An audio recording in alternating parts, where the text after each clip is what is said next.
Lockdown के दौरान जब सड़कों पर सन्नाटा पसरा हुआ था, उसकी जिम्मेदारी थी कि ज़रूरी दवाइयाँ और अन्य सामान एक गांव तक पहुंचाना। उसका नाम रवि है और वह एक अनुभवी ट्रक ड्राइवर है। उस रात रवि अपने ट्रक से अलवर से निकलकर हरियाणा के एक छोटे से गांव की ओर जा रहा था। सड़कें सुनसान और वीरान थी, जैसे मानो पूरा देश थम सा गया हो। दूर दूर तक कोई इंसान नज़र नहीं आ रहा था। रात का समय था और आसमान में काले बादल घिरने लगे थे। रवि अपने ट्रक के कैबिन में बैठा था। रेडियो बज रहा था, परंतु रास्ते का सन्नाटा इतना भारी था कि संगीत भी दिल को हल्का नहीं कर पा रहा था।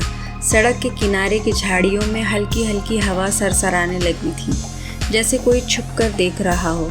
रवि ने सोचा शायद वह बस ज़रूरत से ज़्यादा सोच रहा है। कुछ देर बाद रवि के ट्रक का रेडियो अचानक से ख़राब हो गया और उससे अजीब सी आवाज़ें आने लगी। एक क्षण के लिए ऐसा लगा जैसे किसी औरत की धीमी हंसी सुनाई दे रही हो। रवि ने ध्यान हटाने के लिए रेडियो बंद कर दिया और ट्रक की स्पीड बढ़ा दी।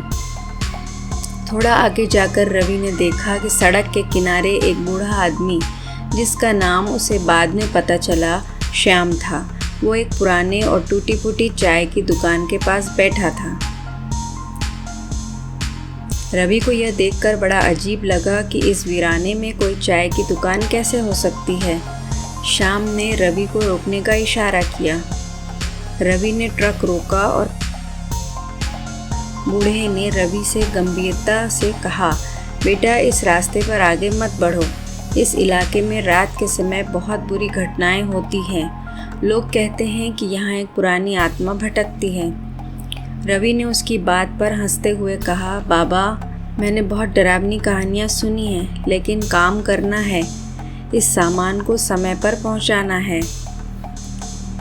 श्याम ने एक गहरी सांस ली और कहा, ठीक है बेटा, लेकिन एक बात याद रखना, अगर तुमने कुछ अजीब देखा तो पीछे मुड़कर मत देखना। यह सुनकर रवि के मन में थोड़ी घबराहट हुई, लेकिन उसकी बात को नज़रअंदाज करते हुए ट्रक को आगे बढ़ा दिया। सड़क पर अब बिल्कुल भी कोई आवाज़ नहीं थी, सिर्फ ट्रक का इंजन ही इस सन्नाटे को तोड़ रहा था। कुछ किलोमीटर और आगे बढ़ने के बाद अचानक ट्रक का इंजन लड़खड़ाने लगा।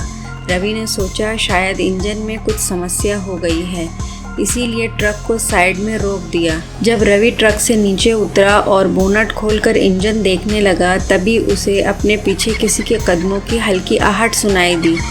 जैसे ही रवि ने मुड़कर देखा, एक सफ़ेद साड़ी पहने औरत सड़क के किनारे खड़ी थी। उसका चेहरा ढका हुआ था और उसके बाल उसके सामने लटक रहे थे। रवि ने सोचा कि शायद वह किसी गांव की औरत होगी जो यहाँ फंसी होगी, लेकिन जैसे ही रवि ने उसे बुलाने के लिए आवाज़ दी, वो बिना कुछ कहे रवि की तरफ बढ़ने लगी। उसका चलना बहुत धीमा और अजीब था, मानो वो हवा में तैर रही हो। रवि का दिल तेज़ी से धड़कने लगा।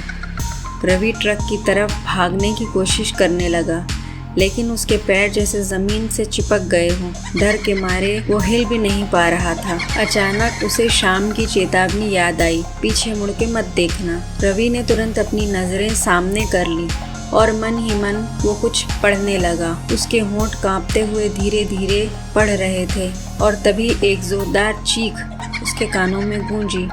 जब उसने दोबारा देखने की हिम्मत जुटाई, वो औरत गायब हो चुकी थी। लेकिन यह ख़त्म नहीं हुआ था। जैसे ही रवि ने ट्रक में वापस बैठकर इंजन स्टार्ट करने की कोशिश की, ट्रक ने चालू होने से इनकार कर दिया। उसकी सांसें थमने लगी थी। तभी एक अजीब सी ठंडी हवा उसके चारों तरफ चलने लगी। उसके हाथ पैर कांपने लगे, लेकिन उसने हिम्मत नहीं हारी। कुछ ही क्षण बाद ट्रक अपने आप स्टार्ट हो गया, जैसे कुछ हुआ ही न हो। रवि ने बिना वक्त गंवाए ट्रक को स्पीड में डाल दिया और वहाँ से निकल गया। कुछ घंटे बाद रवि गांव के पास पहुँचा। उसका पूरा शरीर पसीने से भीगा हुआ था, लेकिन मन में एक अजीब सा सुकून था कि वह उस जगह से बचकर निकल आया है। उस घटना के बाद रवि ने उस रास्ते पर कभी भी रात को ड्राइव नहीं किया और शाम की वह बात हमेशा उसके मन में गूंजती रहती है, पीछे मत मुड़ना। ये कहानी हमें सिखाती है कि कभी कभी जो बातें हमें सुनने में सिर्फ कहानियाँ लगती हैं, उनमें भी सच्चाई होती है, ख़ासकर जब हम अकेले वीराने में हों। तो हमेशा सतर्क रहना चाहिए।